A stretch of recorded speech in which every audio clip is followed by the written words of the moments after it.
Don't say anything you don't want to be heard. I just turn the mic off and let them get ready to talk. That's up to you.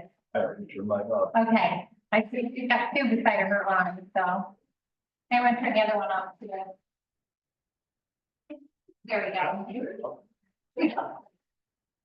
Did you get that? Hi, John. Hi, everybody. Happy day. Happy Valentine's Day tomorrow. Yes. You forgot. Here's our goal.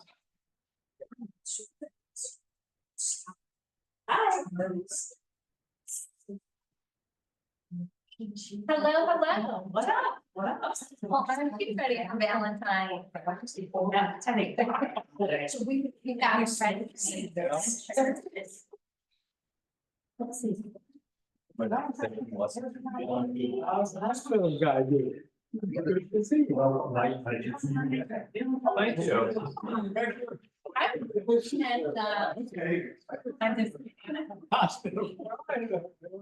Did I see? Husband's not here? No, I spoke to you. Kennedy, it's yellow. Small, that's pretty. Yeah.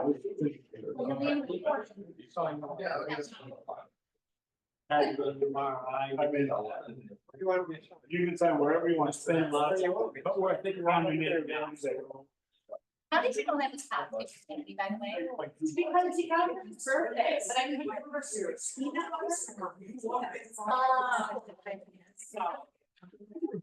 I don't think that's better. I'm thinking of good.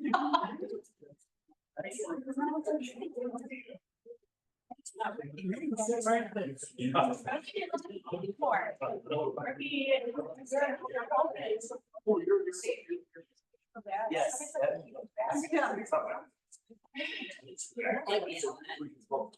Okay.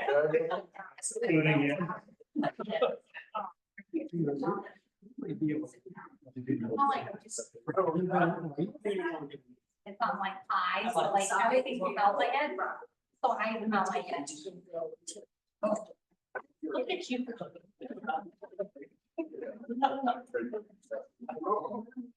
Yeah. I'm always looking at stuff. I'm not going on to the east.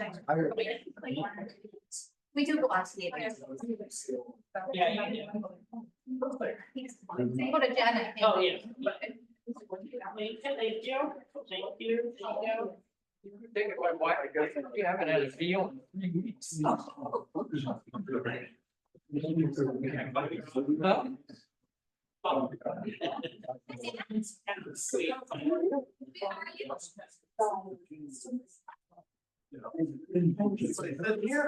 Have snacks. Just Valentine's snack. Yeah, bring Janet. Thank you. The back. We're out. Holiday, but. Oh, she said she. Jim, how are you? How are you? Good. Huh? Roger. See ya. Oh, he's in there. Oh, is he in there? Yeah, but Tim and Fred are here. Are they? Here. Oh.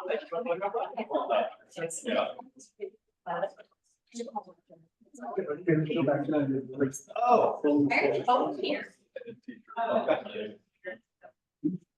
Well. Next week. Oh, my goodness. That says happy Valentine's Day. She can sit here like. And I didn't.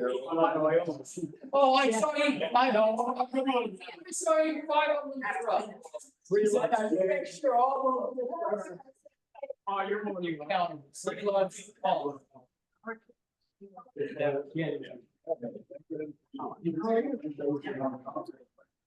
Right, I know.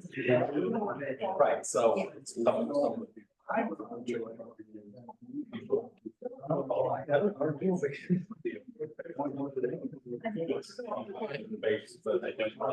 know that. I did it on. Okay.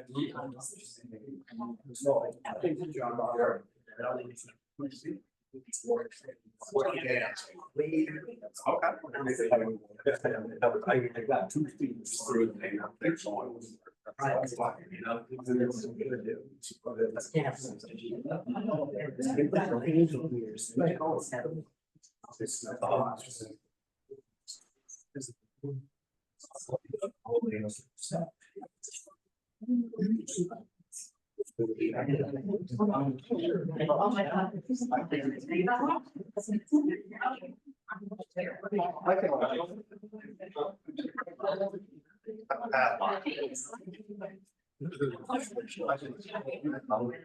Yeah, I mean, I'm seeing public.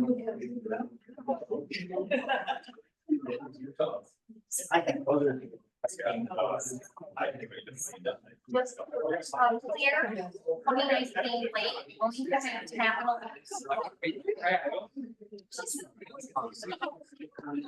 I was gonna be here, and I wouldn't just bounce you. So. Year, 2019.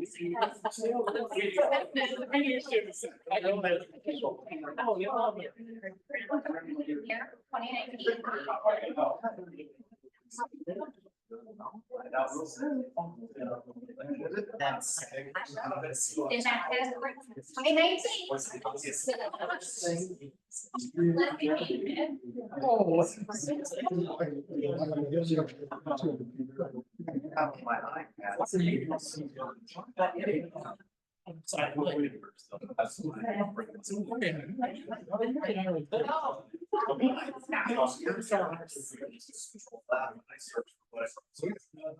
I tried to get. Out of the ice. Figured it out, so. So you've been around. It was like, maybe, yeah.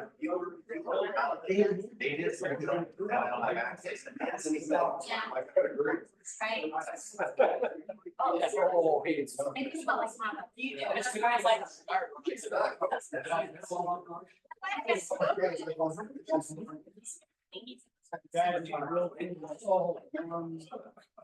Good seeing you. Right, but sometimes like when I'm.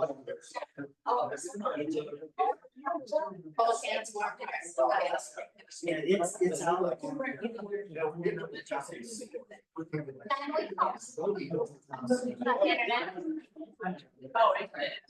Yeah. Second elimination, Rob, Second. not first. Allow that to make your muted, there you go.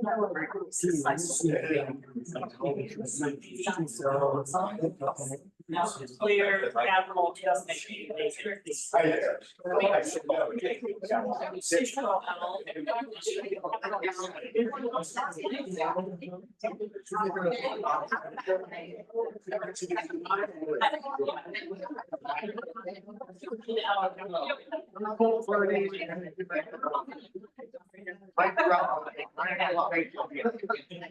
And you know what, actually, one thing. You're not around the lake on that. You can't tell, but I look at the face of the. Yeah. I said, I'm going to finish it.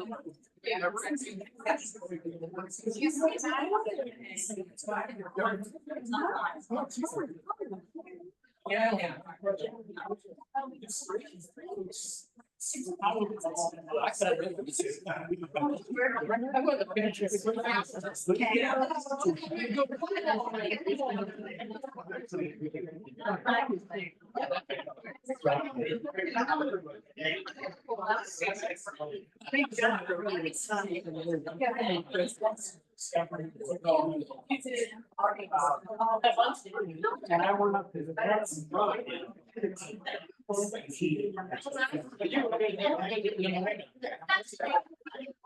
There's a mouse there. You're sitting down below. Oh, and they got Yeah. Like I'm thinking.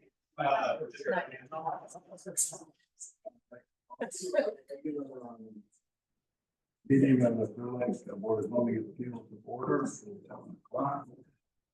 Robert, are we all set on the taping and stuff?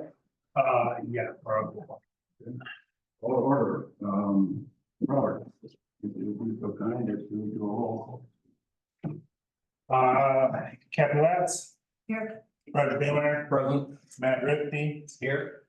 John McLean, Here, Jessica Thunder, Here. we have 12. I moved to adopt the agenda as published. And, right, second. All in favor? Aye. Aye. Opposed, same sign, abstention.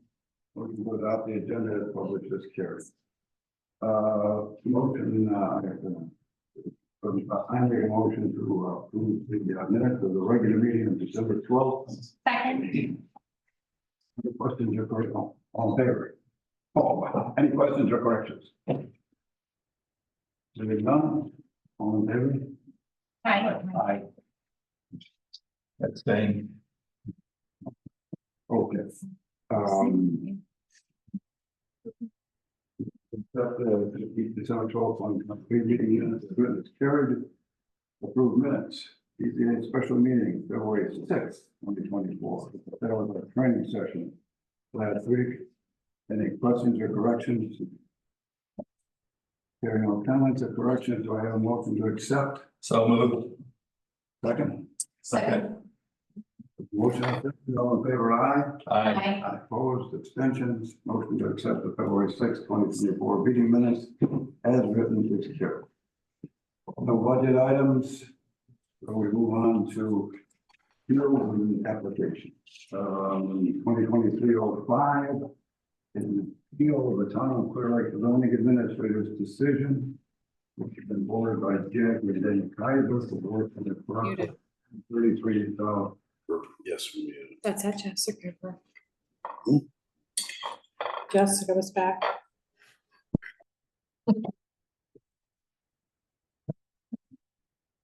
introduction to the hearing process. Our zoning administrator, Robert Hawley, will present the background of the administrative decision. The appeal request, certified that the appeal filing is complete. And the file public notices for this hearing have been met. I'll let the floor be open to the public. First, we'll hear from the applicant or the representative, followed by the zoning administrator's summary of the communications he's received, followed by public comments in opposition, followed by public comments in favor. Now, the BZA members will be given the opportunity to ask questions at any point during the open meeting. Before the public hearing, then we'll move to a decision on appeal 2023-05. At that point, I'll restate the appeal application. BZA will discuss it. BZA will vote to proceed with final action or continue the hearing at future meetings. For administrative appeals, BZA has all the powers of the administrative party, which in this case is the town of Clear Lake zoning administrator, from which the appeal stems. The BZA will render its decision after voting on the issue. BZA may reverse, affirm, or modify the decision from which the appeal stems. BZA members will use a paper ballot to vote their petitions. Robert, would you please present the appeal applicable UDO versions?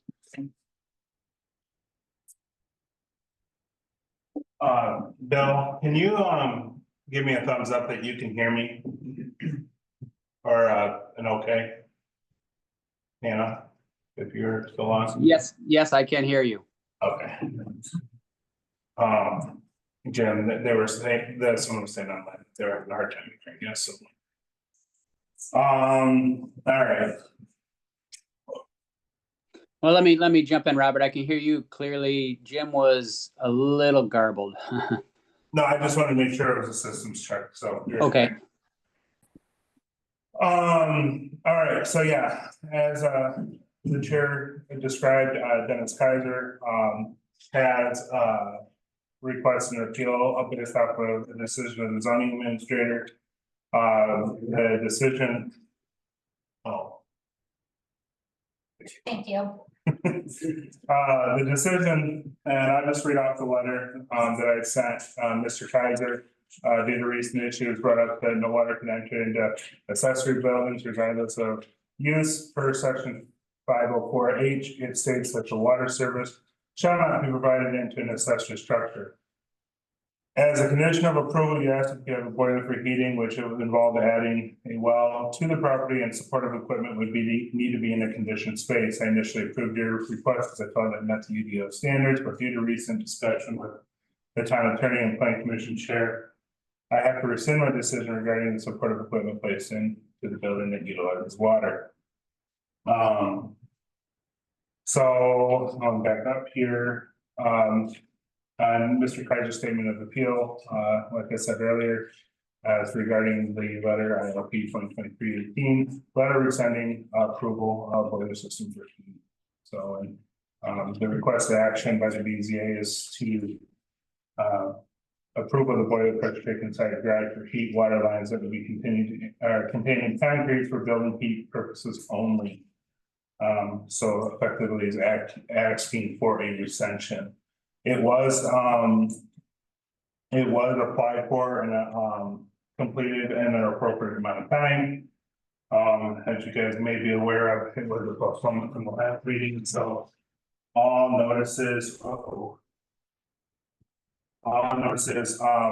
that meeting and tonight's meeting were sent appropriately and within time.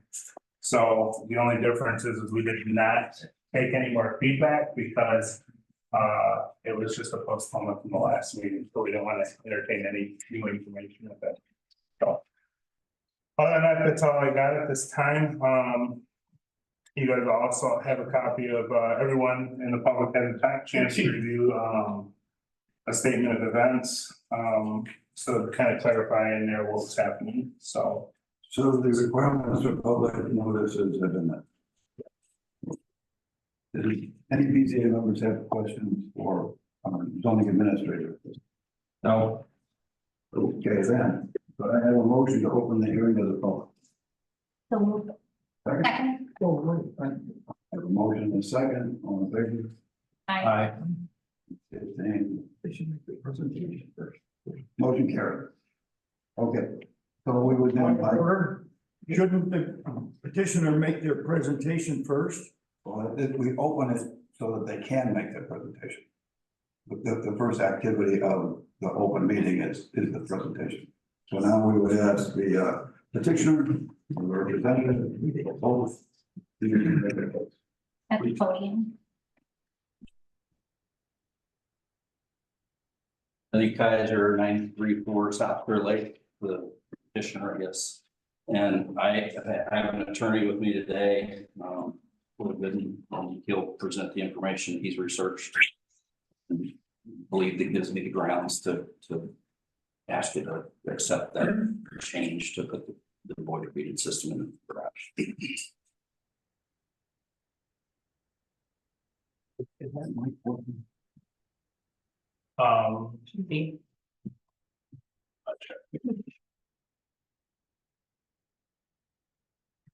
Try the testing 1, 2, 3. Is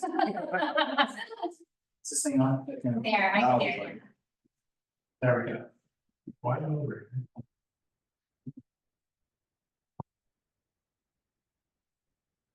All right, good afternoon, Madam Chair, Mr. Chair, members of the board. My name is Will Gooden. I'm representing the Kaisers in this petition.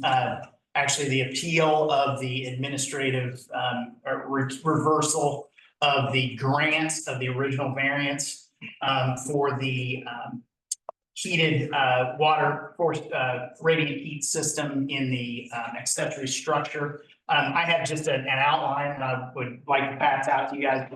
It's got kind of a summary of the key points that I'm going to talk about. Thank you. Thank you.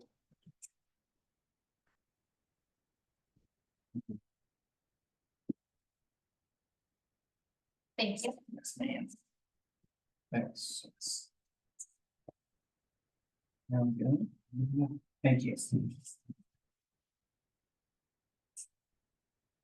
And just address information for the primary office, 320 North Meridian Street, Indianapolis, and local office at 120 Lane 260B, Crooked Lake. As I said, we're here on the appeal of the administrative recusal or rescission of the grant of the original variance under ILP 2023-18, under the ILP that was requested by the Kaisers following the original approval of the variance to allow the water system for the radiant heat system, including a well, servicing well tank, radiant heat system under the garage flooring of the accessory structure. And that loop system to be provided for a dedicated heat source. A couple of things that we just wanted to point out, and I wanted to point out because I thought it was important. The ordinance references at issue are obviously section 5.04H under utilities that provides that sewer or water service shall not be provided into an accessory building. And then section 2.16 LA district development standards, water utility permitted for outdoor hydrants and spigots. In addition to the radiant heat system being serviced by the well and the pressure tank, there is an outdoor spigot at the garage for watering exterior. Kaiser will use for gardening and dedicated garden in the back. That piece is obviously permitted by the ordinance. The issue being here, the radiant heat within the system, or within the radiant heat system within the accessory structure. What I've included in this outtake or in this outline is some information. First, where it says Radiant Floor Company. This is information pulled from the company's website that is the actual producer manufacturer of the system. A couple of things here that are important. It's a closed loop system. It's a closed loop system in one sense of the word. It's closed, and I'll talk about that in just a minute. It's not permanently closed, whereas no water will ever enter or pressure exit the system. That's by design, and I'll explain why. But it is a dedicated heat source for a radiant floor. So it's simply to bring the heat into the building at this point, just as they could without a variance or without a special exception, or without a permit, hang up, 4,000 BTU gas heater or electric fired heater or something in the garage to provide that heat in the accessory structure. This will do that in, frankly, a much more efficient, environmentally friendly and safe way than those exterior heat sources fired through electric or gas. A couple of things to point out: there's no connection whatsoever to the domestic water supply, except as we'll describe below. The only connection being there has to be, as indicated on the second page, where there's an email from Gillen Mechanical that will be the contractor that installs these sorts of systems. It's called a hydronic heating system, and Chance Gillen, the owner, has explained there in an email to Mr. Kaiser, and we've provided here that these systems have to maintain a certain pressure to operate properly. It's a little bit different than a perfectly closed unit system, and there would need to be a water line coming from the pump to service the radiant floor heat and allow for a pressure backflow and a backflow device installed so that no water would end up back into the tank in the event there was pressure. They needed to change the pressure, and it will need to periodically release and then re-increase pressure.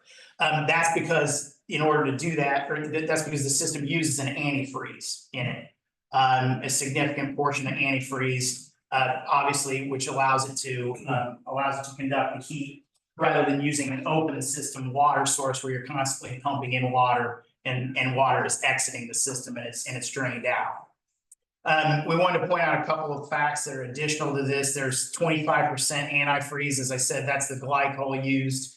And then the key point that we think under the referenced ordinance that would provide for, that would support the original grant of the variance, and that would not indicate it was proper to revoke that. As indicated, the section in the utilities section of 5.04 says that sewer or water service shall not be provided into an accessory building. The ordinance does not define water service or into. And obviously, there isn't a sewer system applicable here because it's just for the heating for the garage. But the water service isn't defined, neither is the term into, as in bringing it into the building. Applicable law would indicate that where an ordinance or a statute does not define a term, then you go to the ordinary meaning of the term. In this case, the dictionary definition of water service is that it means readiness to supply or actually supplying water for drinking, sanitation, or fire protection to a premise on which water service is connected. None of those are the purpose of this. It's simply to provide radiant heat. So we would indicate that this isn't water service. This isn't going to be domestically consumed. It's not going to be consumed for any other domestic purposes other than the exterior allowed watering. The into is also not defined, but the common definition of into is to be inside or become enclosed.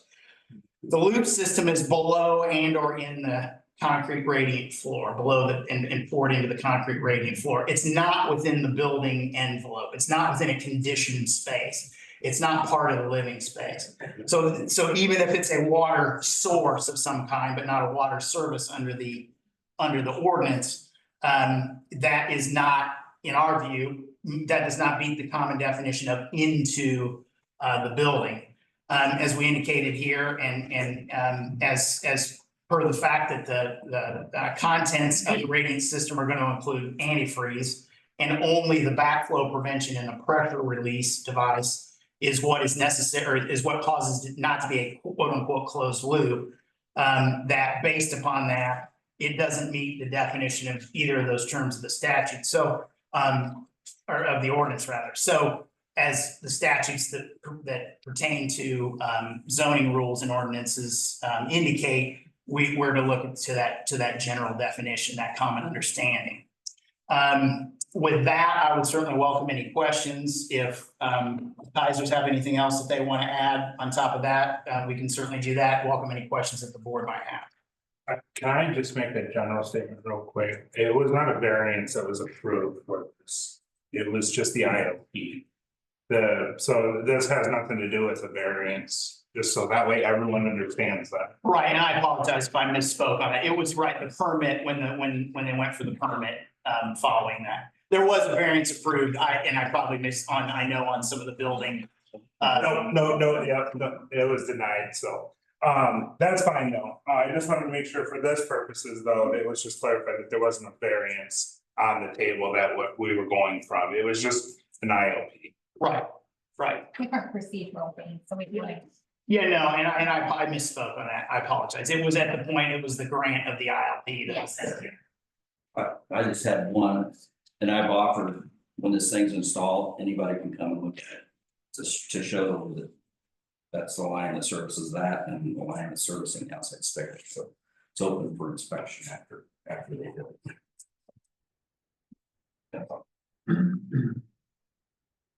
So the presence of antifreeze in the system guarantees that it's not part of water. Yeah, used for anything. Well.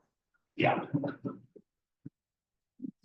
And that's the need for the reason it's not closed, so that you have a backflow preventer, so that it doesn't enter even just the pressure tank for that system or the well. So am I thinking correctly that what you're saying is there will be a well outside, we will run a water line from that well into the building, correct? To a pressure tank. To the pressure tank. That's connected with. And then that's connected to the boiler or whatever you call that heat system that then ultimately cycles. So the definition of into the building doesn't really matter because you're proposing to bring water into the building. But for the purpose only of the.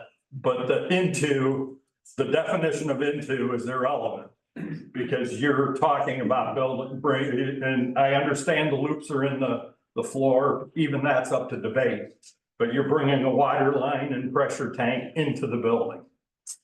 Yes. That's what you're proposing. In the building, yeah. Okay, so the definition of into is irrelevant. Well, no, it's probably relevant. You're thinking it is being brought into the building. I guess we would just say also that even if it's water being brought into the building, it's not water service under the statute. Under the ordinance, because it's not being used for, you know, consumption, domestic purposes, fire protection or sewer. But it could very easily be used for that. It could be, right? But that's not the request that's being made. Okay. And may I ask where you got this, the definition of this water service that you have? Yeah. Yeah. It was either Webster's or the other one, but it was, but it's the common, I think I checked both the ones I found online, it was the common Okay. definition. Just was curious. Yeah.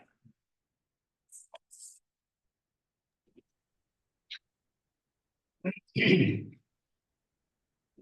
there any possibility that the pressure tank could be outside the building? I realize it would have to be very temperature controlled. But I'm imagining the heating environment all being in the floor. But there has to be a furnace of some heat source. But what is that? What heats the fluid that's being circulated? Gas. Yeah. And then there's a circulating pump. So the natural gas boiler or whatever, the circulating pump and the stuff on the floor is effectively closed. The only real entry of water into the building is a pressure tank. Yes, and how Champ explained it, these systems lose their glycol moisture over time, but it just keeps it filled. So it's a direct line to that heat system. So natural gas is heating it. And I don't know all the names of components, but that tank is that has to have that tank in order. Is the pressure tank filled with water or is it filled with the antifreeze mixture? I'm pretty certain the pressure tank is only water because the glycol system is within is the lines. It has a backflow preventer to keep the glycol from mixing in with it. So that's probably I would guess that the backflow preventer on the other side of the tank. Probably could be wrong. I would agree with you. Out of the pressure tank into the backflow device, then into the boiler system and that. The bottom But then of line, course, I said, but then of course, you're also then putting in a T or something to go back in outside to service the spigot that's outside, correct? I don't know how he was gonna run. So I would assume that's right, but I don't know if he's just gonna run outside anything. But you're gonna have a pressure tank to control that. Right. You guys are. the bottom line, water's coming into a pressure tank in the garage. Yeah, I mean, that's how that heat system has to work. Thank you. Instead of having a water line come in, could you have a tank of the glycol solution inside the building connected to the pump and pressure tank to refill the loops? I don't know. Not in this system that he's sold, so I don't know, I don't know if that's. I don't know why you couldn't, but again, I guess that would be a question for him. But that would be another option rather than you bringing water in from the outside. Just have a separate tank there with some glycol solution in it and have it pumped out of there into the pressure tank and into the loop system.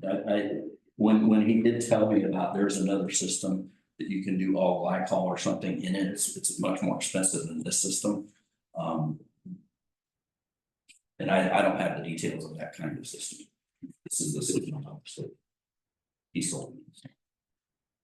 I was just gonna say, you guys can go down all sorts of rabbit holes trying to redesign the system, but for the purposes of this hearing, you guys should stay focused on whether his interpretation was correct.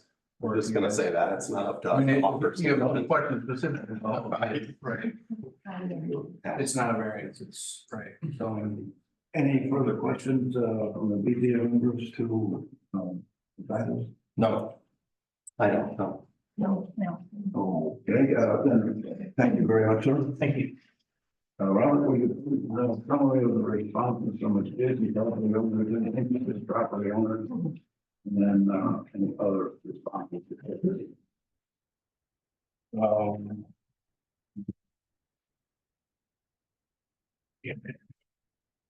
So, the summary is that there were 16 in support of, and I'm gonna say this how it's been applied to this, and so it might sound a little confusing, not trying to do that. 16 in support of reversing the, decision.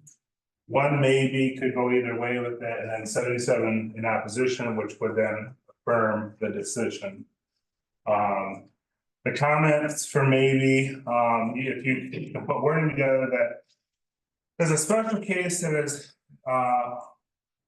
is owner is restricted to adding any plumbing beyond what is currently needed for the heating system only, and it doesn't change the current UDO guidelines. Comments in support, the UDO code does not allow for water service to enter an accessory building, in my opinion. It is to deter living conditions that could lead to occupancy. Boiler system for a heat floor is a closed system designed for heating a building, since there isn't the ability to hook up the building up to the sewer system. The presence of water to the building still wouldn't allow for the ability to make it livable, i.e. kitchen or bathroom. Oh, that's for support, that's why I was confused. There is no inside access to water, so the request doesn't violate the UDO. It's a pressure tank for her garden and heated floor. The boiler has no water connected, and the pressure tank is fed to the outside spigot only. Both should be allowed. And there were a lot more comments for everyone. It's just, this is a consolidation of the most consistent comments. The comments for opposition, the zoning administrator's decision was proper. Water of any kind is not allowed in garages. There are many ways to heat a structure that do not necessitate installing a water system. There's no hardship or reason for a variance. The UDO does not allow LA structures to have plumbing and water. We need to stand firm on this issue. The UDO was approved by more than a majority of Clear Lake residents. Our community does not want LA structures to have water, therefore Mr. Kaiser's appeal should be denied. And that's the summary of that. Directly neighboring, I didn't put all that stuff together, but neighbors were notified and submitted their feedback forms if they wanted. Specifically, do we have responses from adjacent property owners and the unit property owners as opposed to general public comment? Yeah.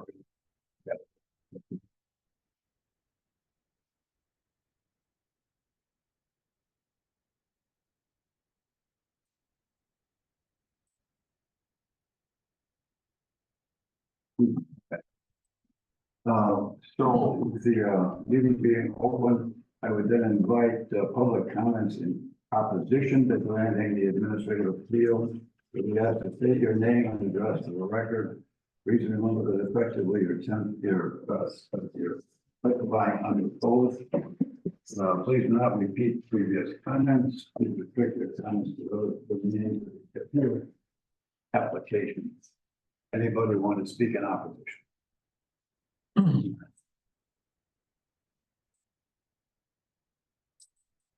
Before I begin, Name and address, please. thank you. George Schenkel, 144 West Clear Lake Drive. Before my time starts, I just want to correct that I personally have been involved in a hot water floor system, and glycol is required in it or it will freeze. And glycol is mixed in a bucket and introduced to the system. You never attach a hose to it, even with a backwater preventer.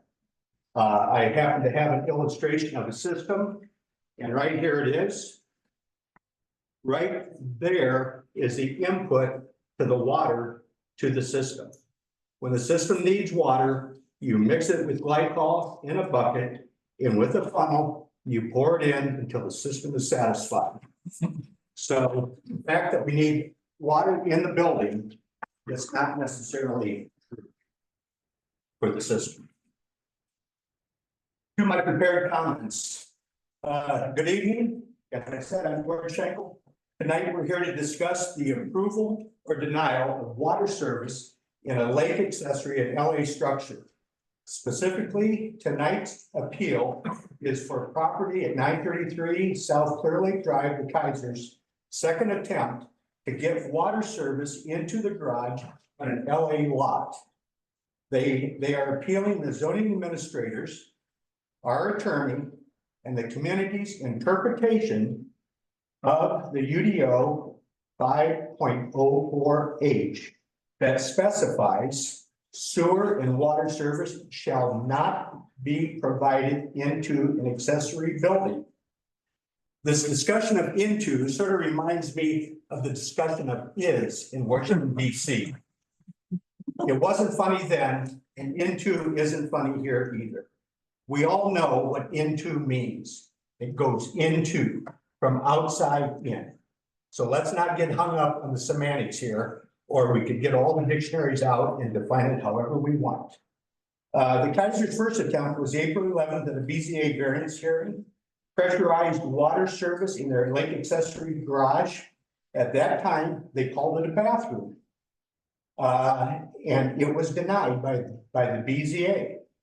Next, they verbally request approval, nothing in writing, verbally, for approval of a boiler and water pressure tank to be installed in their new garage. The zoning administrator erroneously and verbally approved that request.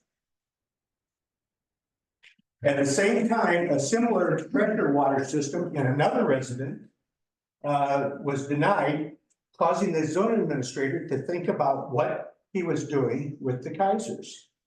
And so in rethinking the process and consulting with our attorney, the president of the plan commission, it was determined that it wasn't acceptable, and he rescinded the letter to the Kaisers regarding pressurized water in their accessory because it's a violation of the UDO. No water, no sewer in an LA structure has been a legal standard at Clear Lake. To make my point, number one, there were ordinances that predate the UDO back many years. I have the ordinances here. I don't have time to go through it. Speaking for the community, it must be noted that since the implementation of the UDO, no one has ever asked for a water variance except the Kaisers. Their request is the first of its kind here at Clear Lake. Third point, the concept of no water in LA structures has again been confirmed by the community, as Robert talked about in the feedback forms on the Kaisers' original BZA hearing. And this appeal, 86% in one, 82% in the other were opposed to this water request.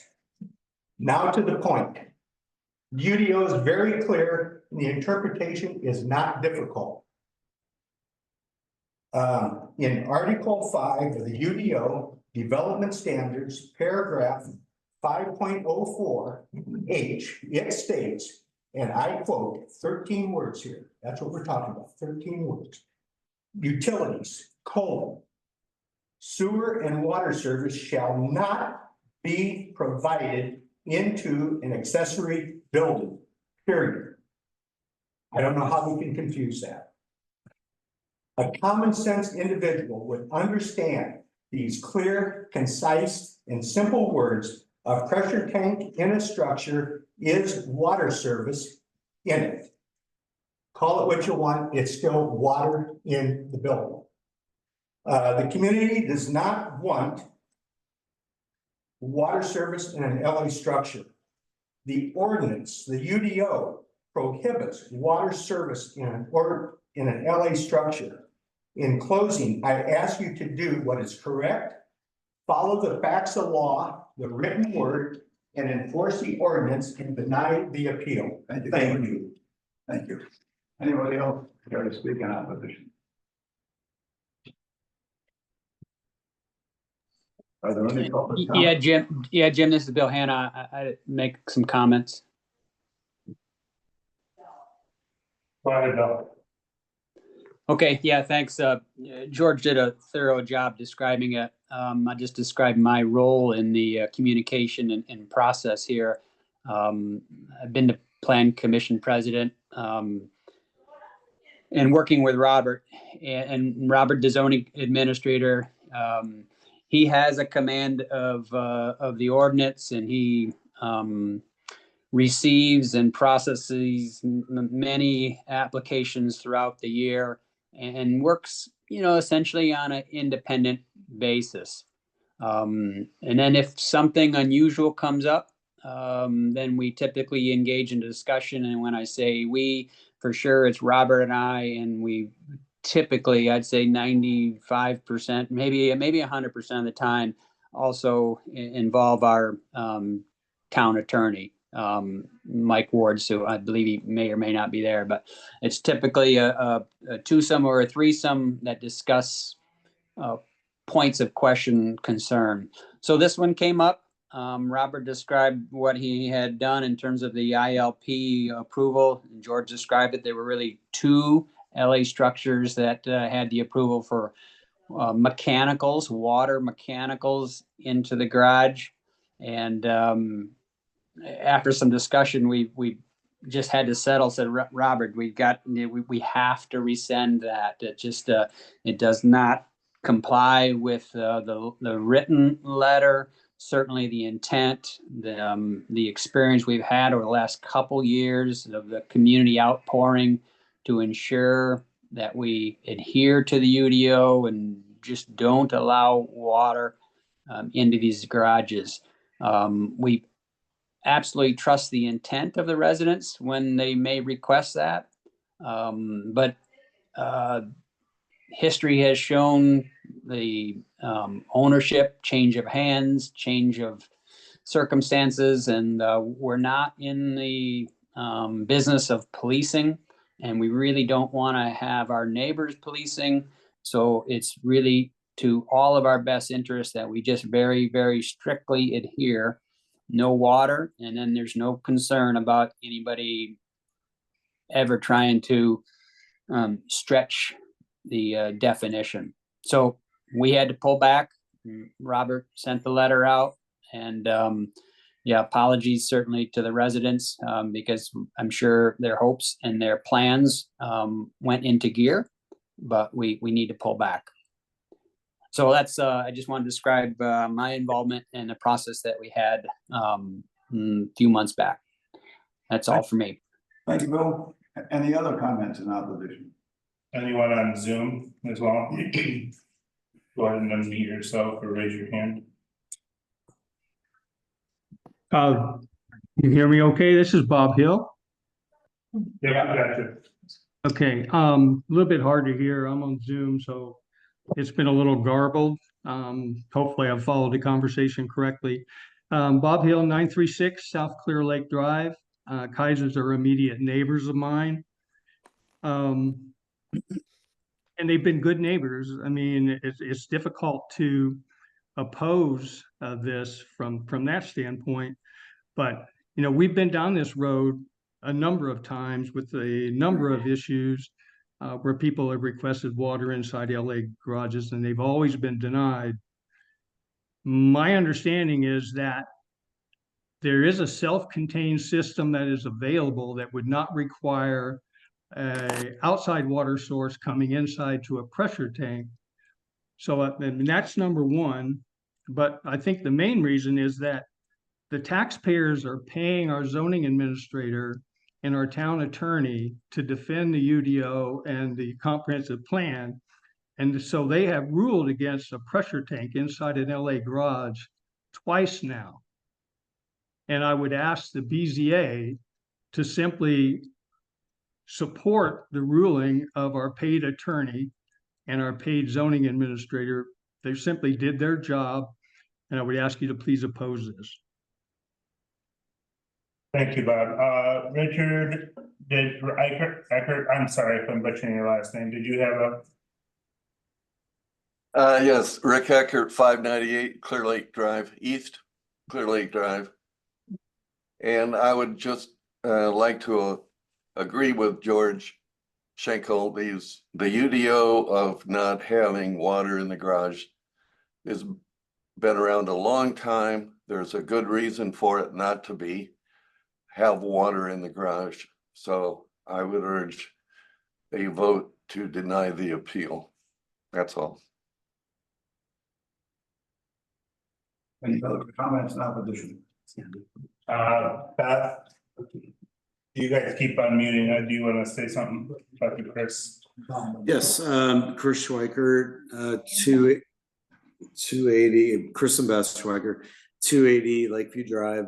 I think we're the only participants tonight from Hazenhurst Condos, but I would just like to say that I completely agree, and I think our community agrees with Bob, George, Bill, and others who have stated their opposition to this request. Really, I think for those of us around the lake who have been through many of these meetings, we kind of feel like this is deja vu all over again. And really, more probably appropriately, the idea of precedent should be brought up here. We've dealt with this. It's in the code, the zoning, the body of zoning guidelines, and we've dealt with this a number of times. I'm not sure why we have to keep going through this process. That's all I have to say. Anything else? Jim, this is Bob again. Just to add one additional thing. They talked about a pressure take providing water to an outside spigot for watering of the garden. And there are a number of residences around the lake who have gardens across the road who irrigate their gardens without a pressure tank inside their garage. They simply run an irrigation system either from their residence or from a lake pump. I don't know of anybody who has a pressure tank inside their garage that's providing water to the outside. So I just wanted to add that. Yeah. Okay, Mom, you've already had your opportunity. Thank you for your comment. Any other people speaking in opposition? If you'd like to take the name and address, please. And please don't repeat the same stuff. Okay. Mike Marr, 462 Point Park Drive. I'm kind of a rookie on the lake. I'm sorry, can we get your name again? We didn't hear you. Mike Marr.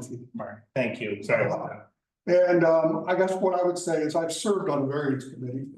And the first thing that I always look for was how many opposed and how many for. It just seems to me the statistics that I just heard, 77 opposed and 16 were in favor. In my case, on the variance committee, that would be a no-brainer. So that's my comment. Thank you, sir. Anyone else? Opposition?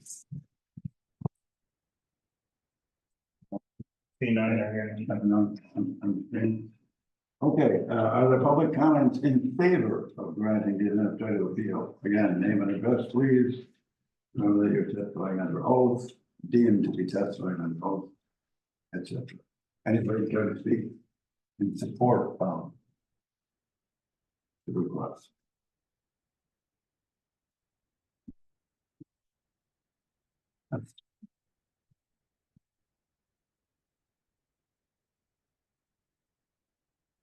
Fred Keller, 932 South Clear Lake Drive, next door neighbor to Denny and wife.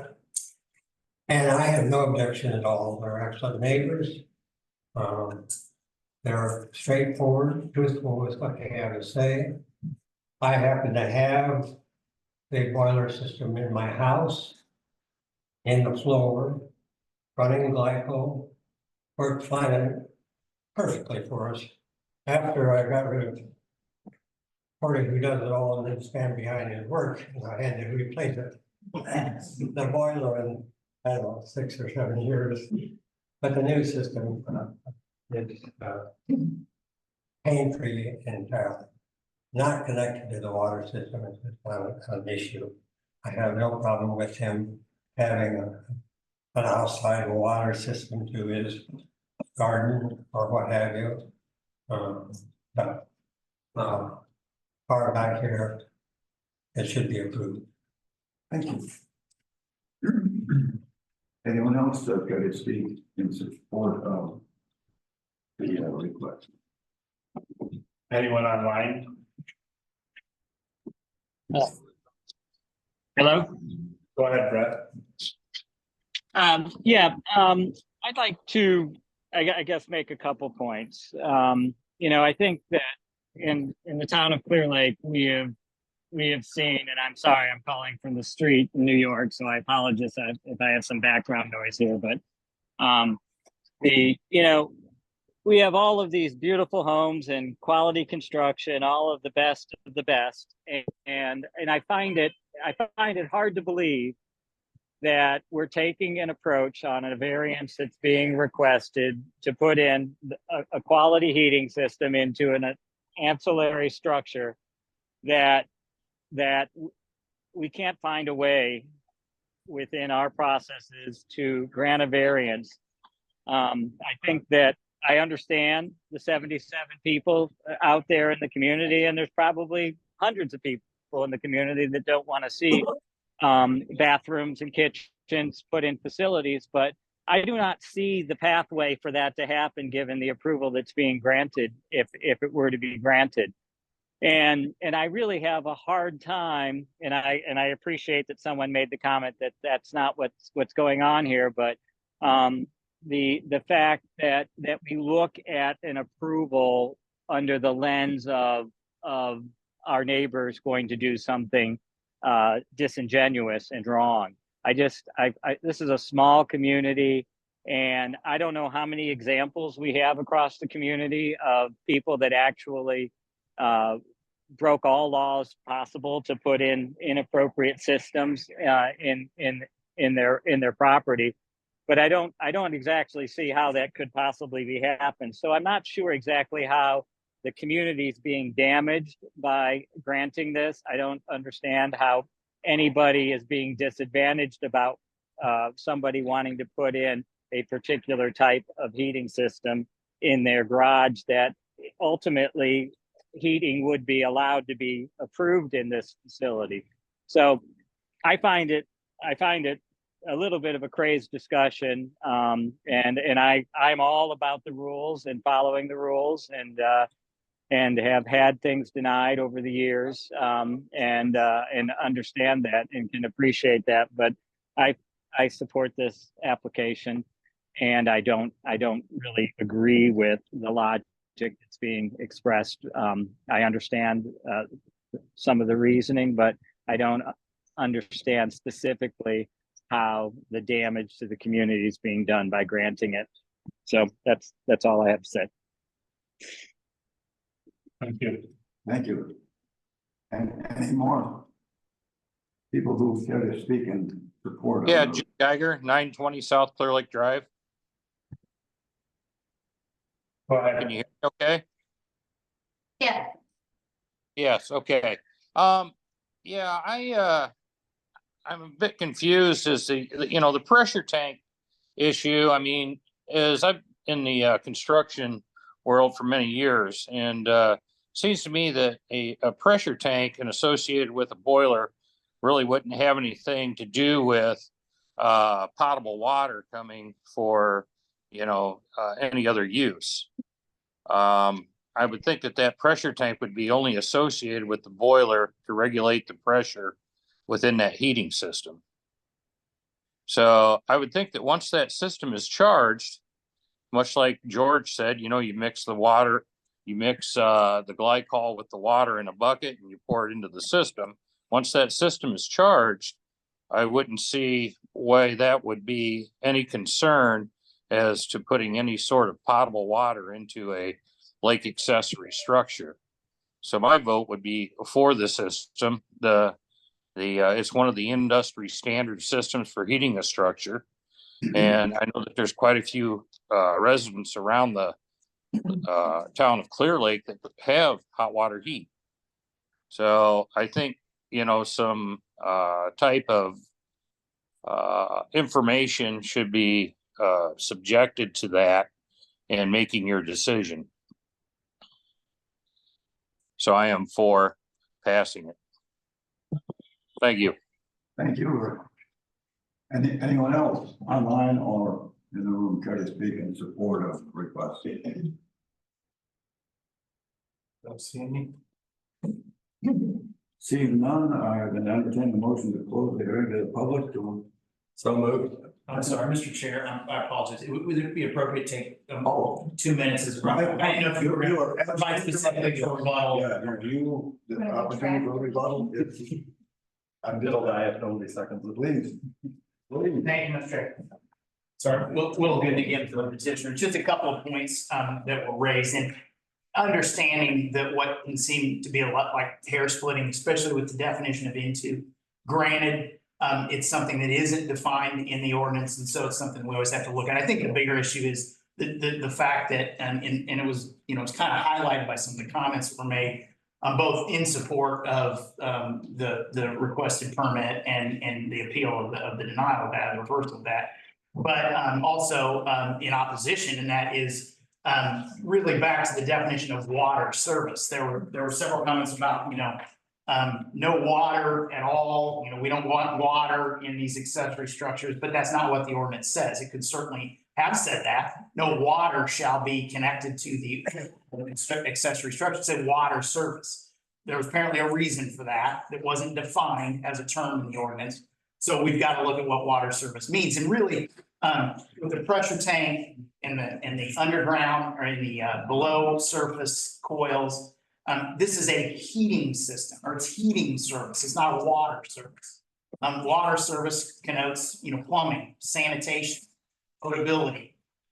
There's a specific allowance for the exterior spigot and the watering for the outside gardens or lawns or whatever.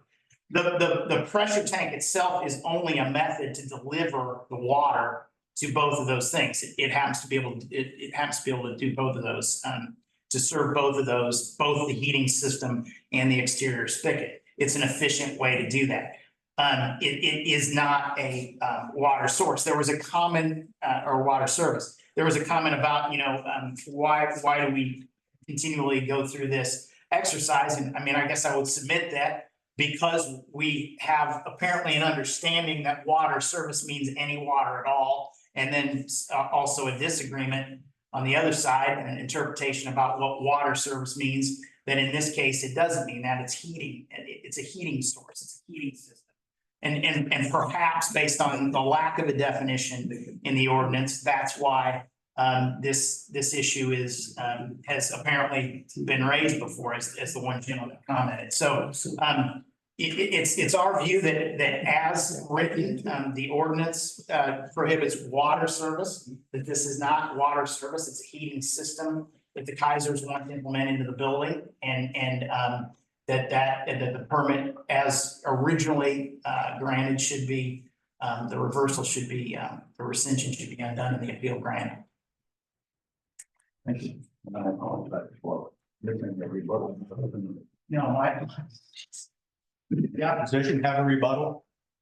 Do I have a motion to close the hearing? So moved. Second. All in favor? Aye. Thank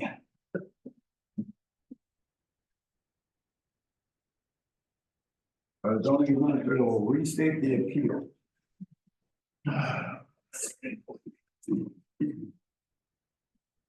So as requested by Mr. Kaiser. The request action is, or the restatement of the appeal is, regarding ILT 2023-18 letter rescinding rescinding approval of boiler system for heat. Requested action is to approve boiler and pressure tank inside garage for heat water lines that would be contained in concrete for the building heat purpose only. Thank you. Thank you very much. All right, is there additional discussion along the BZA members? Is there any further information? None here.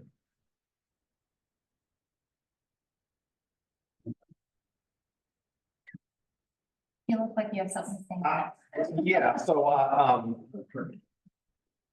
I struggled with this as well, and I kind of echo the sentiment that the true definition of water service isn't really called out specifically in any of our documents that I could find.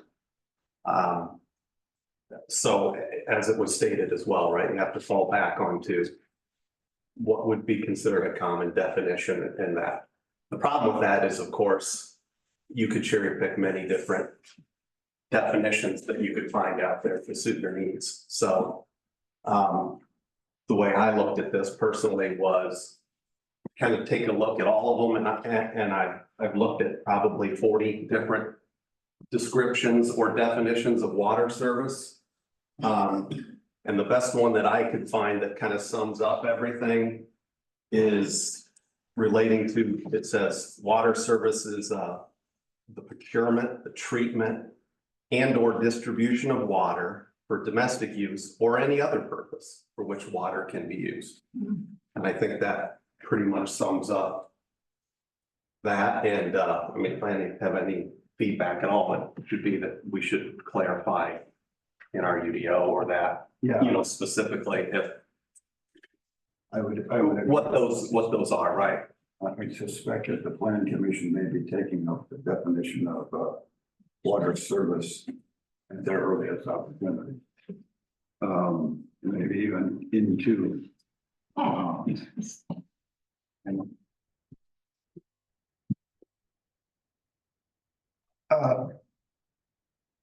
up until last year, water was allowed inside. In fact, the idea of guest orders and bathroom was part of the UDO until last. But we're only focusing on this particular issue, right? Water service was not allowed in an accessory structure. If you had a variance, I think was the language that was. Yeah, well, you can get a variance for anything in the UDO. Okay, we're not gonna go. It was never granted. We're not gonna go there. Any other discussion of? Okay. Again, for administrative appeals, the BZA has all the powers of the administrative party, the zoning administrator, from which the appeal stems. The BZA will run its decision after voting on the issue. The BZA may reverse, affirm, or modify the decision from which the appeal stems. Do I have a motion to proceed to final action on appeal application 2023-05 or to defer the hearing on traditional? Motion to go to final action? Let's vote. Second. Second. All in favor? Aye. Okay. Mr. Hawley, what you? All right, so you guys all have the paper, it's not a secret ballot. I will be telling everyone here and on Zoom what you guys are saying. But you're either gonna circle reverse, affirm, or modify. If you do circle modify, you need to state the modification. And then I will let you know what the majority is on receiving the forms back. And Robert, just to clarify, the affirm means that you're upholding the original request, the original approval, or you're affirming as you're affirming the original, or the decision. The decision to deny. The final decision to deny. Yeah. Okay. So firm means no water in there. Correct. Correct. I just wanted to double check that we're on the same page.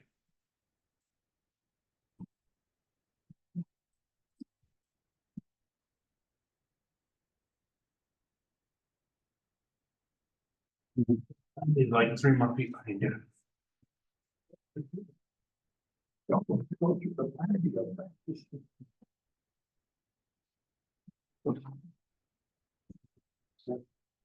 one.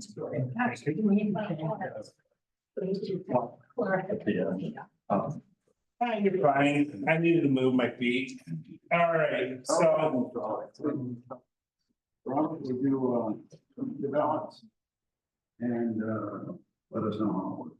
So Jessica Sander votes to reverse the zoning administrator decision.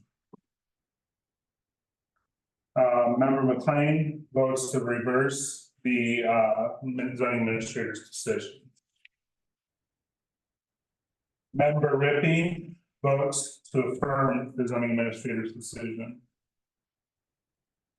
Member Daymeyer. Don't wax. Oh, sorry. Votes votes to affirm the zoning administrator's decision. Thought you were going in order. And now I get pocket, yeah, anyways, and then member Daymeyer votes to affirm the zoning administrator's decision. The vote is 3-2 for affirm. Thank you, Mr. Holly. The final decision being to affirm the decision, unfortunately. Only minutes later will file a decision with Steuben County if that's appropriate. That deal. I don't think we do that process. So, my apologies. Thank you. Okay. We take a 5-minute break and come back. Sure, please. Fred? What? I don't. Yes.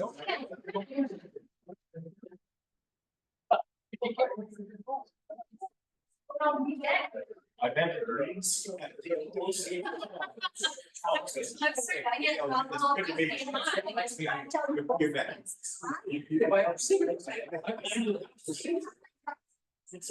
How you been? Hey. Hey,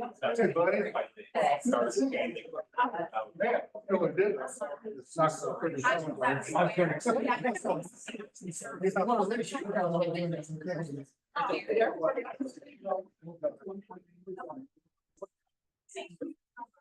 I did that for maybe an hour and a half.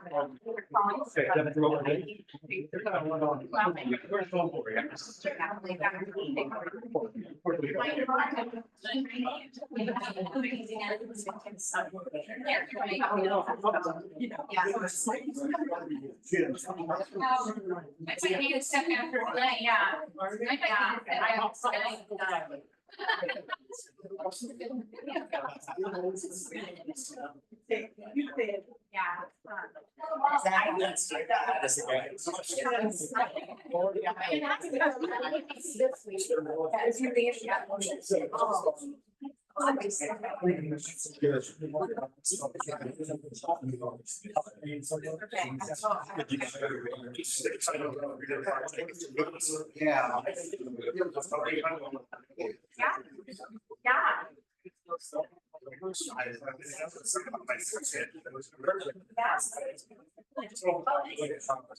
I'm glad I have these a year and I.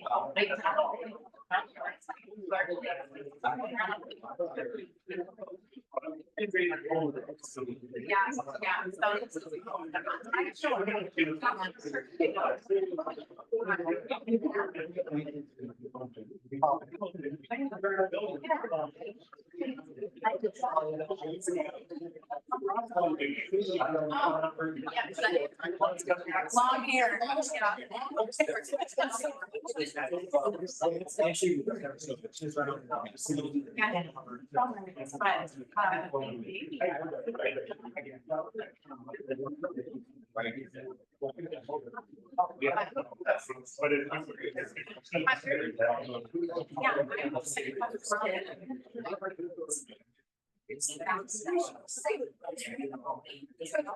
guess I'll see you later. Friends are out there.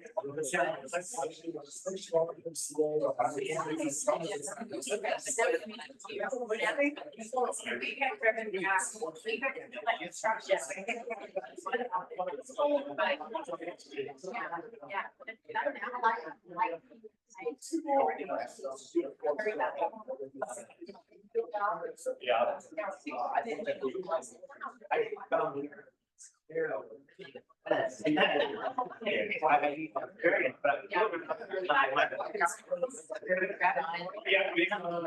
A long time. Yeah, absolutely. How you been? I said,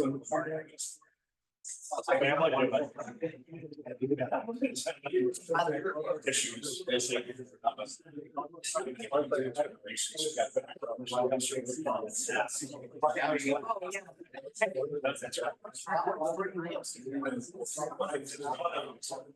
Okay.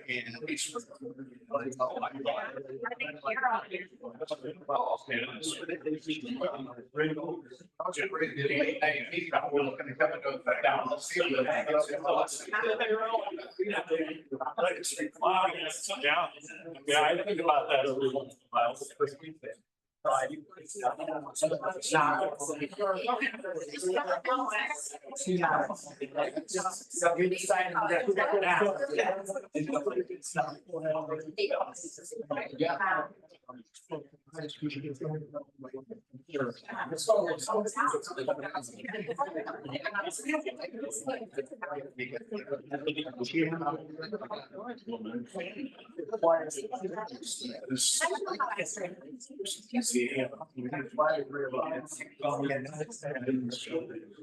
She could find three.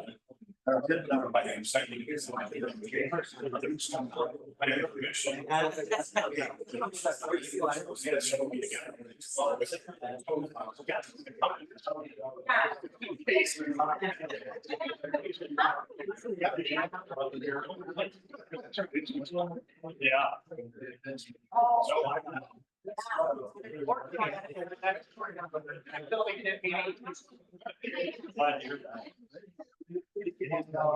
I learned this from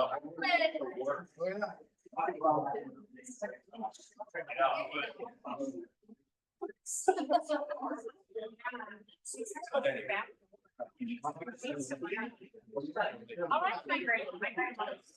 Oh, yeah. Yeah.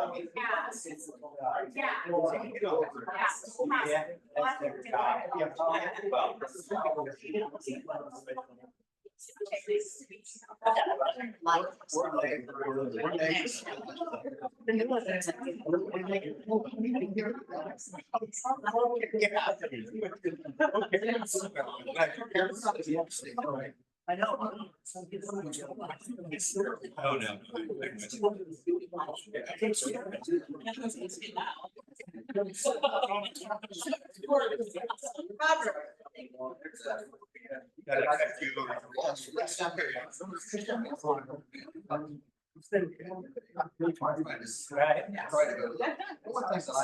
It's max, yeah.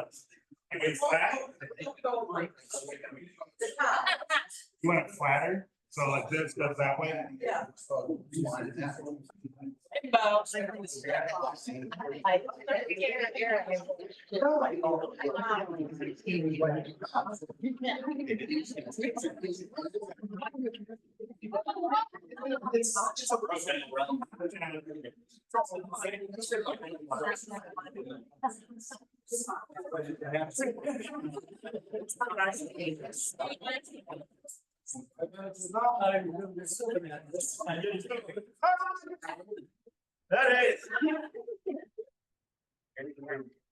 You hear me now?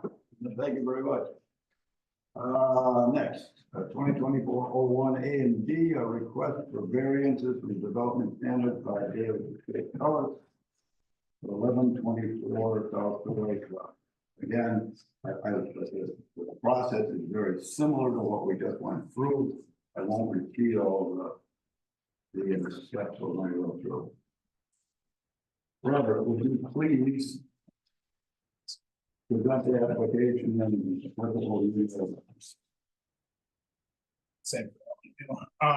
Yeah, so Next, Gary, sorry, if I'm pronouncing your name wrong. Yeah. Oh, there, sorry. Has submitted an application, for two variances, variance A and B, both are in the, horizontal protected view shed, setback, so, he's seeking relief from section, going to my notes, oh wait, hold on, I'm getting out flustered here.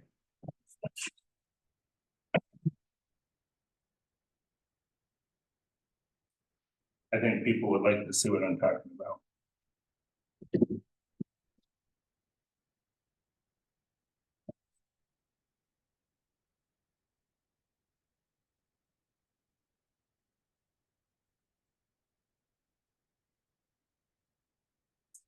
Okay, here we go. So again, as I was saying, we have an application for a variance. They are both dimensional variances regarding the horizontal protected view shed 5.65C 1 and 2. I will let the applicant go into the details. All legal notices have been posted and published, and feedback has been received. I guess at this point, I don't know if there's anything else you want me to say right now. No, it's the, yeah.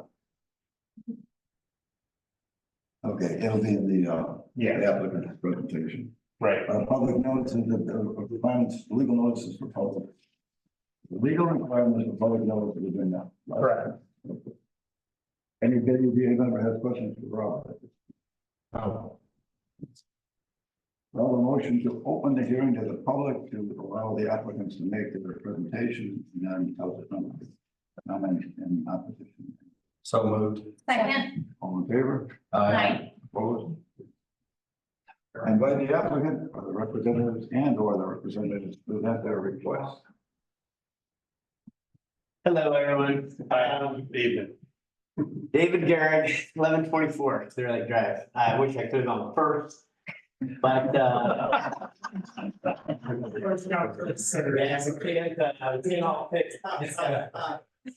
now I feel grossly unprepared for this. So, okay, so this variance, we requested it because our current residents, we sit on a large angle on the lake, and our current residence is already in front of my neighbor to the left, Mr. McMaster's view shed.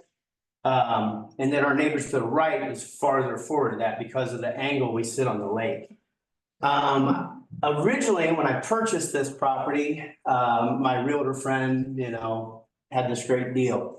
And so I bought it, and my hope was that I was gonna just fix it up, put some money into it and use it, but once my fiance and I got up here and started looking at it, it was gonna require way too much to fix up the property, so we've decided to tear down and build new and make it our permanent residence eventually. So what we've done is we've hired an architect and done a new design on it. And going through some of this zoning process and talking to Robert about it, that we were in front of the standard view shed, but significantly back from the front setbacks from the lake. So I thought to hopefully appease my neighbor to the left, I would move back some from the existing structure so that their view was increased. Because instead of a one-story cottage with basement, it'll be a two-story cottage with basement. The upper floor being at road level because of the contour of the property, which makes it, complete from the lake to the roof line 3 stories. But that's how all the homes are where we're at there. So again, I know Robert and I looked at that. I believe even like the stairs coming down towards the lake are over 50 feet back. The building itself is 80 almost from from the lake, so we have a lot of front yard. The garage comes right up, we're gonna stay within the 25 foot from the road.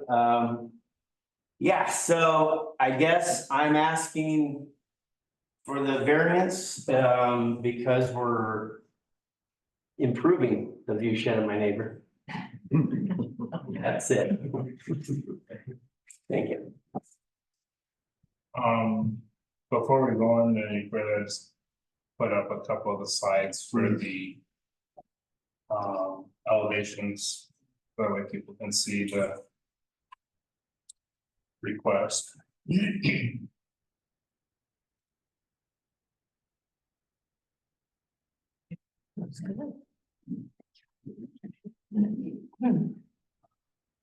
Try not to go too fast, so if I do, just yell at me. I think that's it. So yeah, that's it. Okay. It's not gonna move anymore. Huh? I'm just going back to the site plan. All right.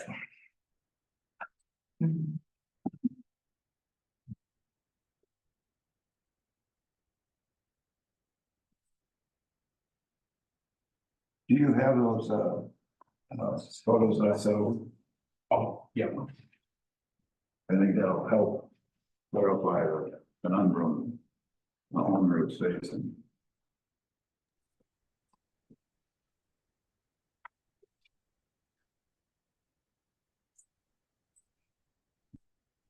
So do I understand correctly, that the floor of the second story would be at the road level now? Correct.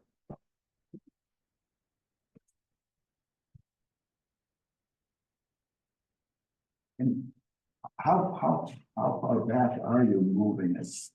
About 5 feet. 5 feet. And right now, well, looking at these photos, right now, the parking area, there's a fair amount of distance between the east edge of the parking area and the existing structure. Are you going to be using up most of that? Yeah, all of them. We'll maintain that 25 foot back. That way we have a garage to drive straight into from the road. So you'll be building right up to the road setback line. Correct. Yeah, and I'll put the site plan back up showing that the corner of the garage sitting right on the 25 foot side, which that is from the edge of the road, so.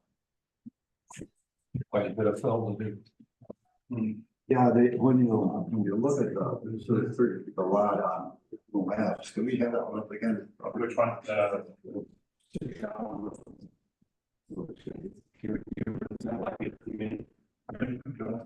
Okay, yeah, there we go. You look at a sense of how far back 100 Clear Lake Gold is with respect to anything that's built on at 1124. And right now, it looks a little bit like the existing structure. Is it a bit of a skewed? Skewed? Yeah. Will it be squared away? Yes, they'll be parallel with property lines, just like the McMasters. Jim and Cat Nevins, their property, their building sets a little bit askew to the property line. So we won't fix that completely, but we'll be straight with that. Robert, would you just go over what the horizontally protected view shed is and how it's calculated? Yes. How it applies to 100 Clear Lake Cove? Yes, so going back to here, 1 second. There we go. Change. Yeah. I should have a highlighted cursor, that would be nice. So, you can see, from the adjoining residence to the north, which is the McMasters, they would, the calculation is done parallel to the front at a 30-degree angle from the center point of the residence. like it's shown here. And at a 30-degree angle, and so that first line coming in, and there's a label to it, the horizontally protected view shed, describes that. This line. Correct. So this is the building line, and we don't have a problem with that. that's the established building setback line, which there is no, issue with that. So Robert, on variance request A, this is the issue, right? Correct. Variance request A is to do with the residence. Variance request B has to do with the deck because it is an elevated deck. And that is subsequently regulated by what's that subsection C2. So that's why there's two variance requests. Yeah, we're going to discuss A and B together. And then we'll vote separately on A and B. By way of more clarification. Robert, that's not dimensioned out, but is that roughly in the 20-foot range? As far as what? The amount of view shed it's the amount that it's going into the view shed from that angled line. I see 14 feet there, but there's obviously some additional. Oh. I don't know if you had that number. Looks like maybe it's 10 feet. I was trying to make an educated guess, but. I deck is through 14. Wait, I did the calculations, Pretty close to 4 and 10. So. At the closest point. It looked like it'd be 70, yeah, I don't have the difference, so but 74 feet to the edge of the water. Where the stairs would actually be 54.34 feet. So is this piece structure? Or That's a deck. This is the deck, and the height of that deck is that's functionally at the second floor level, the road level. So it's a multi-tiered deck, yeah, it is. You can see it here. Okay, yeah. The larger deck is actually up here, the first floor. Right, yeah, he was saying that was at the road level, which I was agreeing to that, right, that larger one is. It'd be down. It would be further down. It's at the lower level, the little rectangle. All right, hold up here, let's just get the picture up here. Yeah. Let's get it back. Sorry, let's do it. Oh, yeah, okay. So. Yeah, that's correct, yeah. Yeah. So the larger piece is this deck, and the smaller square is this deck. Correct. And do both of those impede into the view shed? No, I think just the lower one. Just the lower one. And no, they both do, they both. Oh, yeah, they both do. This is a view shed. This is that's the established building. This is And more specifically. That's the. Jen, do we want to add here a public comment? And then go into just- No, we're still talking to the. I want to understand the situation and stuff like that. We currently have an elevated deck on there, on the site plan. That showed the elevated deck on there, which is again about 5 foot farther than that. So you're giving your neighbors more view.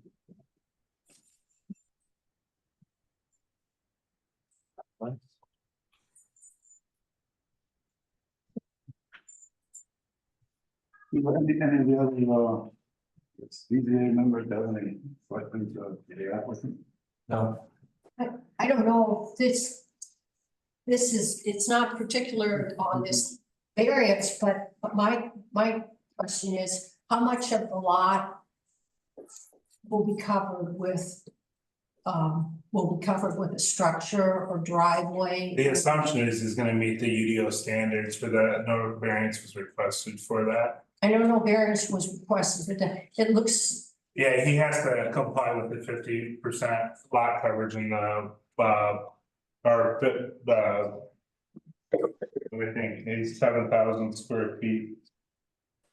I don't have it in front of me. I think it's 50%, 53% lot coverage, and then you have probably the 35% structure coverage. Okay, So he has to comply with that, or seek another variance if he goes over that. so that's already been, No, we haven't gone that far into the process yet. so first comes this step and then comes the next. Yeah, Okay, got so it. the assumption is, and this was one of the questions of McMaster's is, what about the other UDO standards? The assumption is, since he hasn't requested the variance, and we've gone through quite a lot of discussion on what the UDO requirements are, these are the ones that he identified that he was gonna need a variance for. So the assumption to me is he's gonna comply with all the UDO requirements in the ordinance, so. Okay, thank you. Or apply for another variance. Yeah, or that's what.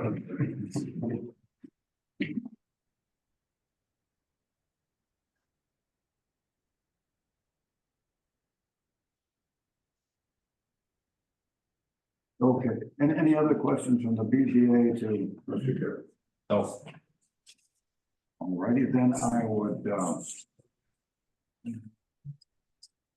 Robert, would you please present a summary of the responses from adjacent and interested and the public? We have a whopping two, for feedback, and the numbers are gonna be kind of weird, so John Wilhelm was our feedback respondent, and he agreed on, all findings of fact. And voted in support or, put his recommendation in for support.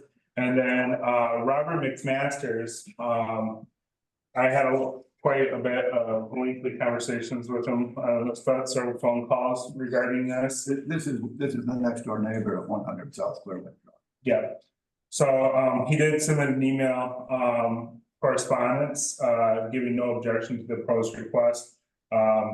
And mainly his issues were with what member Lash just described, is making sure that the UDO compliance is gonna be met. The other issues, so. Yeah. In terms of this variance, A and B.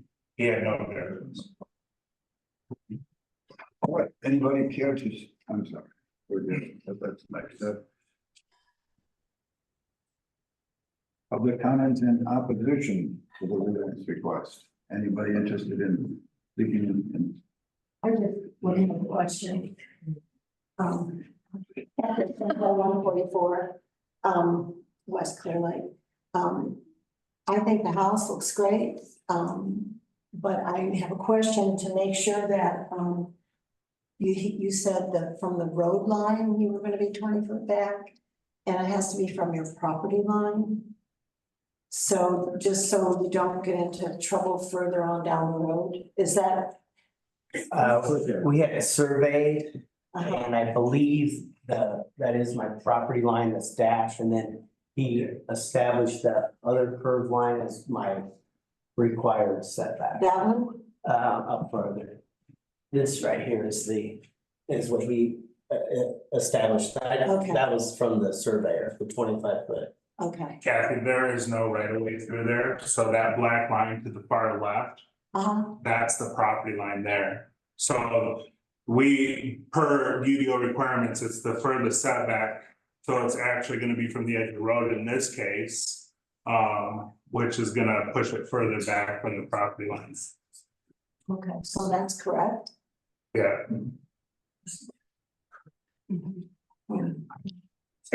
Yeah, there's no established right of way through It there. said it had to be 25 feet from the.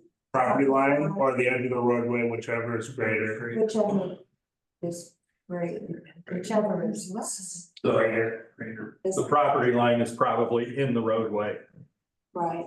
so they're going 25 feet from the edge of the road. 25 feet from the property line would be closer to the road. Right.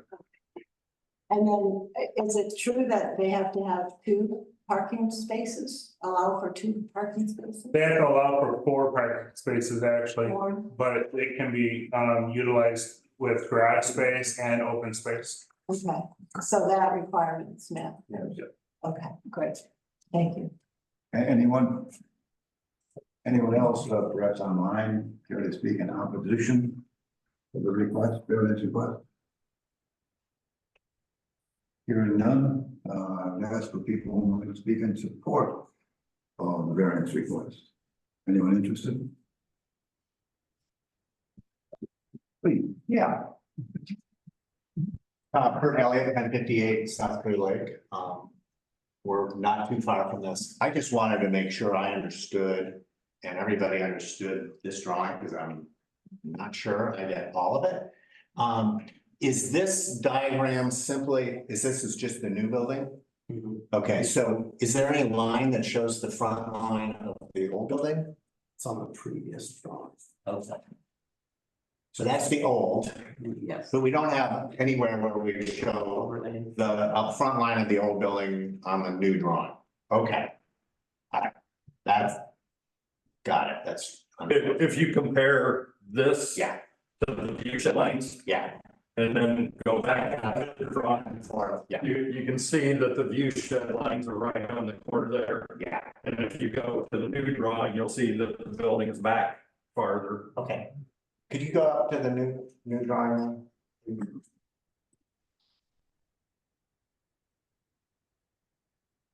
Thanks, yeah, I see that now. See, the corner of the building is behind that front view shed line. The deck still goes out beyond, but. Got it. So they're actually moving the new structure will be back from. Okay, and then just to clarify too, so you have basically on the lake elevation, you've got 3 levels.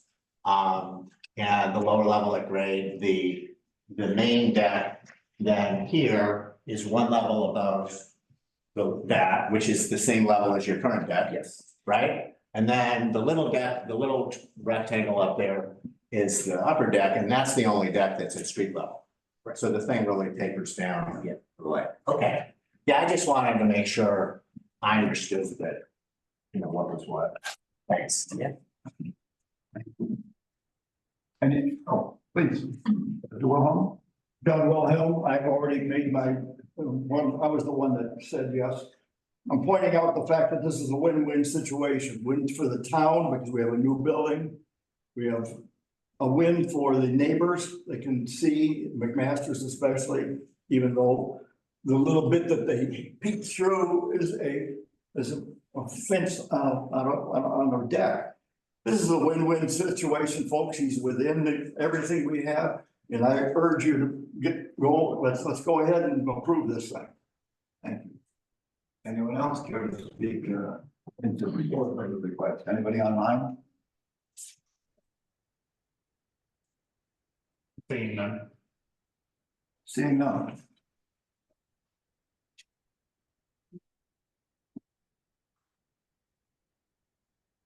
Difficulty with regard to one's ability to improve land stemming from regulations of the EPO. Practical difficulty is not a hardship, rather it's a situation where the owner could conceivably comply with the regulations of the ordinance, would like a variance from the development to improve the site and practical. Are we done with the public? Well, we're going to be now. Okay. I make a motion, we close the public meeting. Do I have a motion to close the hearing in the public? Second. You're in favor? Aye. Okay, Robert, to restate the variance request A. So variance request A, is relief from, section 5.65C1, horizontally protected view sheds. This is in regards to the, establishment of the front of the house, to the lake. Okay. Is there additional discussion between BZA members? None here. None. I'm good. Thank you. Do I have a motion to proceed to final action on variance request 2024-01A? So moved. Second. All in favor? Aye. Aye. Okay. Robert, would you please introduce the 4 findings of fact that have got to be found in the affirmative So while you, guys are doing what you're doing, the four finding of facts are, has, legal notice of the petition has been provided in accordance with the applicable Indiana code and notice has been made to appropriate landowners. Finding of fact two, the approval will not be injurious to public health, safety, morals, and general welfare of the community. Finding of fact three, the use and value of the area adjacent to the property, included in the variance, will not be affected in a substantially adverse manner. And finding of fact four, strict application of the terms of the zoning ordinance will result in practical difficulties in the use of the property. Okay. We'll ask you to take a look at this balance. Again, the definition of practical difficulty.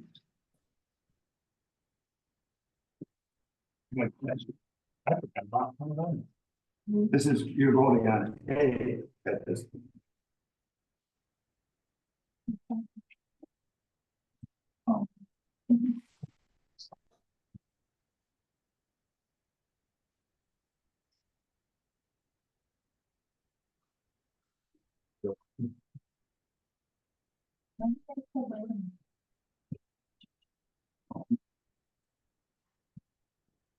Yeah, I have it. Thank you.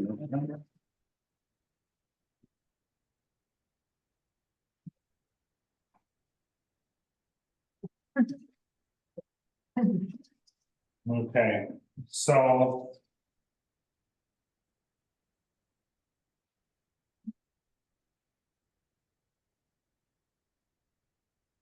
So member Blatz, finds, and we kind of, group them all together, and try to let us get out of here in a decent time now.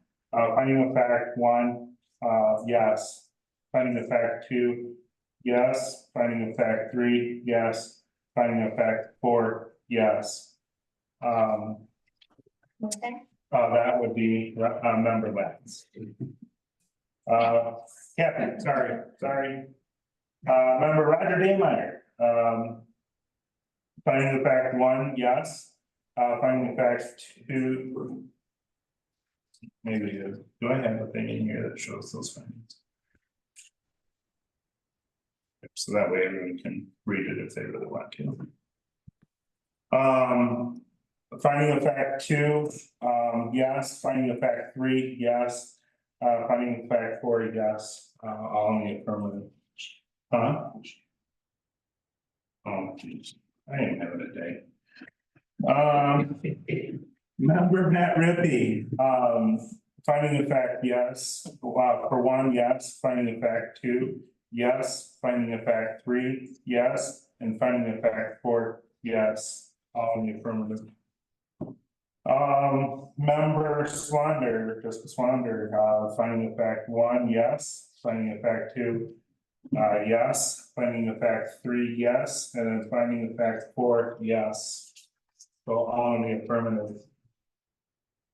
And then lastly, member McLean, finding of fact one, yes. Finding of fact two, yes.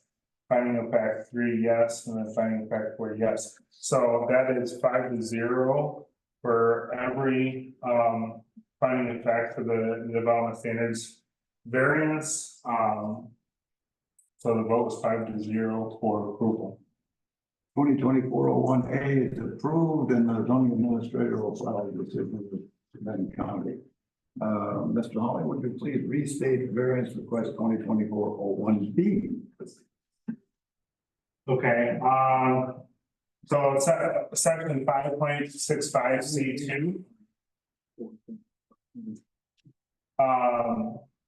Is for the elevated deck setback being placed in the horizontally protected use shed.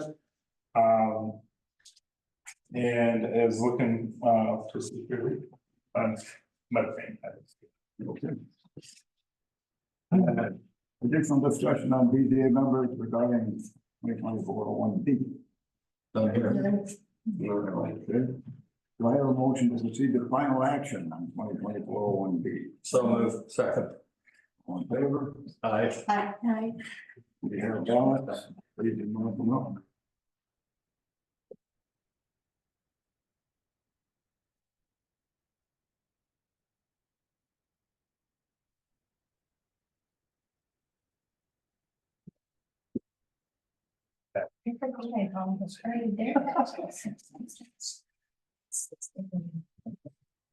I printed my name and signature as soon as I gave it to me, so that all I had to do was fill out the other stuff. Here you go. Thank you. Thank you.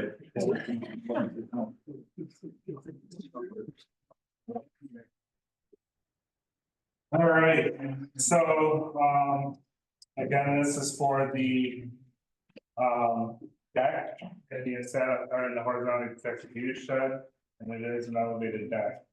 So, to make it really fast now, member Kathy Latz, finds all 4 findings of fact in the affirmative.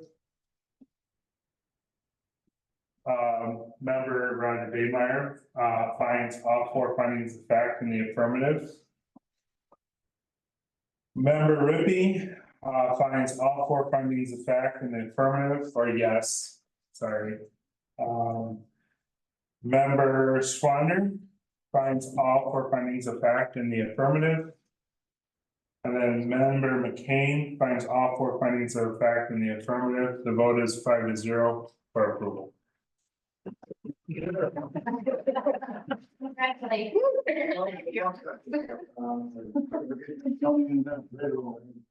This is why you're gonna follow the plan. You don't wanna go through this. Old business now. New business. Anything? Anybody? Not for tonight, I don't. Discussion? Let me move on to the election of officers, probably done at the end of the regular meeting of each year. I would like to open nominations for the position of chairman and nominate Jessica Swander to become the chairman for the upcoming year. Anybody else like to make? Moving the nominations we close. So moved. Second. All in favor? Aye. Thank you. Welcome, Mr. Chairman. Take over. So you're gonna handle the vice chair, the rules committee, and the secretary. Okay, can I get nominations for vice chair?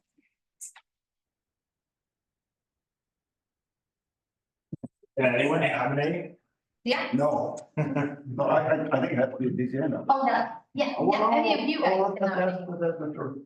Yeah, I think you guys nominated one, so. So I would like to nominate then Mr. Ribby. Any more nominations? Can I get a motion to close the So nomination? moved. Second, Aye. all in favor? Welcome aboard, Mr. Thank you. We can change. Can I get nominations for the rules committee? Can I explain what the rules committee? Well, it's not very active. We need a time. Yeah, and if something comes up, involving, I'm sorry, it's not very active, and if something comes up involving, rules of procedure, we may choose to, act on that at the committee level, and I believe that needs to be forwarded to the town council for And updating. I imagine it's 2 people. I think it's 1 in the rules of procedure, if I remember correctly. Like, there's only 5 of us, so there's not very much. I'm sorry, I don't know. I have it. Well, 2 would make it a non-quorum. Yeah, we can't, you can't have 3 people. You can't have a forum meeting. Right. Maybe 1 member in the zoning administrator. Who's on it right now? I actually believe last year we had nominated 2, and it was Kit and, No. no? I thought you were part of it. I believe it Might was, have been done. yeah. I was not a member of the UVA last year. No, but you know. You I was were- an alternate, yeah. Yes, but as an alternate, I believe you two were appointed to that. That's a good thing, actually. So if we want to stick with two, I would nominate Roger and you, Jim McLean. I would accept. Okay. With any luck. We won't have anything to do. Close nomination. So moved. Second. Second. Aye. All those in favor, okay. And for secretary, I would like to nominate Maybe one appointment. Robert. So Second, All in favor? He's thrilled. Great. Oh, I'm here anyway. I think it's almost beginning. And then I just want to thank Jen and Robert. I know firsthand how hard you guys work for these meetings. Sometimes it can get a little chaotic, but, I know firsthand, again, how hard you guys work to prepare everything. And thank you as well, Mike. Can I get a motion to adjourn unless there's anything else anybody wants to talk about? So moved. second. Second. All in favor? Aye. Third, fourth. Sale of the bride. Hey, Friday and Lance, I need to. Wanted